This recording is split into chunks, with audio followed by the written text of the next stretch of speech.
Yowza! We're in beautiful sunny Calgary, Alberta today, and we have another great topic to talk about. So why don't we just roll that old intro?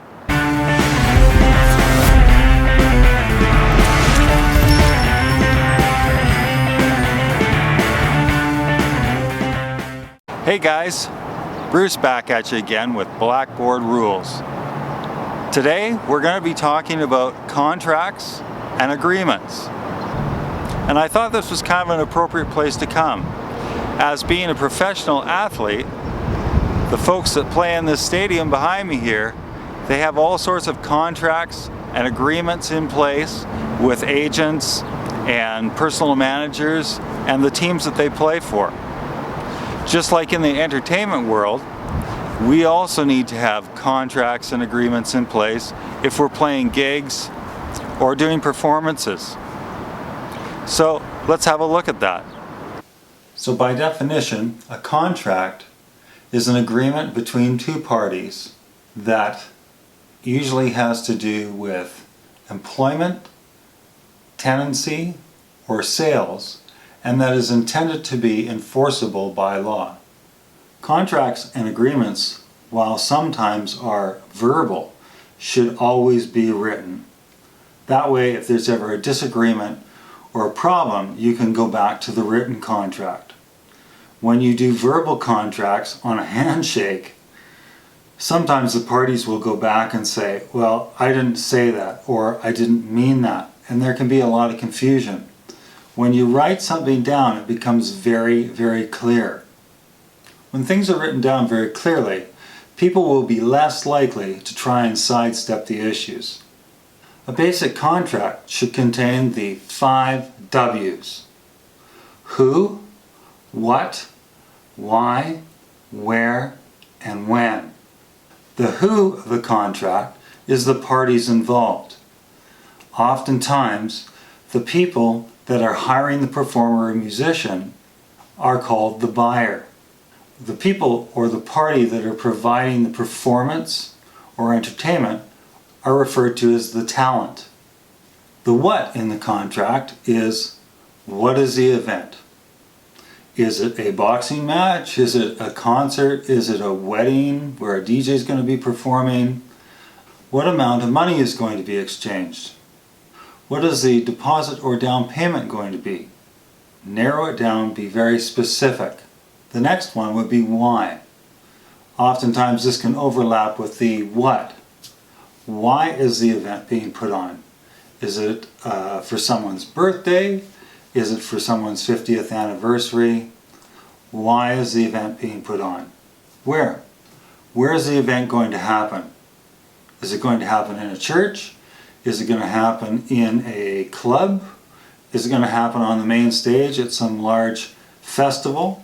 Is it going to happen in Los Angeles, Nashville, Vancouver, Toronto, London? Where is the event being put on? When? When is the event? Is it next Tuesday? Is it 6 months from next Tuesday?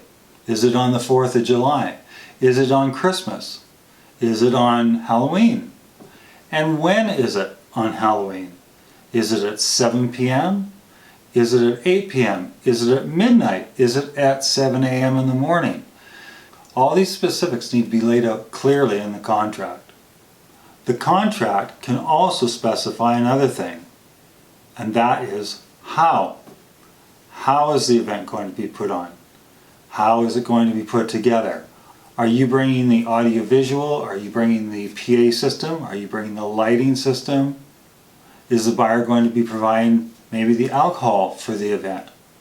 Is the buyer going to be providing the stage? How is the artist or performer going to receive the money? By check? By cash? By e-transfer or direct deposit? So as you can see, there's a lot to the 5 W's. Sometimes people might view a contract as a negative thing, when in fact it's actually a positive thing. You see, a contract provides protection for all the parties involved, whether it's the buyer of the performance or talent, or the performer himself. The contract sets out very clear boundaries and clear guidelines about what's going to happen during the event. The great thing about a contract is that everybody knows what is going to happen or what is supposed to happen. So there's no real guesswork. If you're confused about something occurring during an event, you can always refer back to the contract, because everything should be very clear in that contract, and that'll answer most of your questions. If you search online, you can find many examples of contracts that you can download and then edit or customize to your particular situation. If you have any questions about this, I would advise actually talking to a lawyer. It might be worth the money to just have him look over your contract. And then generally, you'll probably be able to use that contract over and over and over. One thing I've learned over the years is that if you have a contract that you present to another party, they've had time to review it, all the points in it are very specific and succinct and to the point, and they still don't want to sign that contract, then it's probably a sign that these are people that you should probably stay away from anyways. Because anyone in their right mind will sign a reasonable contract. It's a part of everyday life. It's a part of everyday business.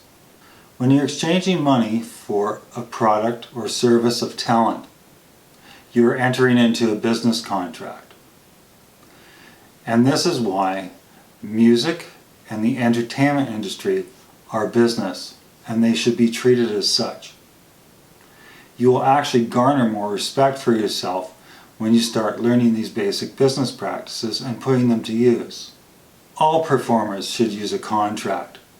Whatever service I'm providing, whether it's DJ for a wedding or music for a live gig, even going into the studio to help someone out and record on an album, I always use a contract, however basic it may be. In conclusion, anytime you're going to exchange money for a professional service, you want to write a very clear contract so it answers all the questions, and that will help you avoid any problems and feeling like this. Because at the end of the day, we want to make sure we feel more like this. Well, thanks for joining me here today. I hope you got something out of the video. If you did, give us a big thumbs up down below, as well as smack that subscribe button and hit the bell so you get notifications on all the new videos we have coming out every week. Once again, I'm Bruce for Blackboard Rules, and we'll see you in the next video. Oh shoot, I dropped my phone. Can we just roll that outro?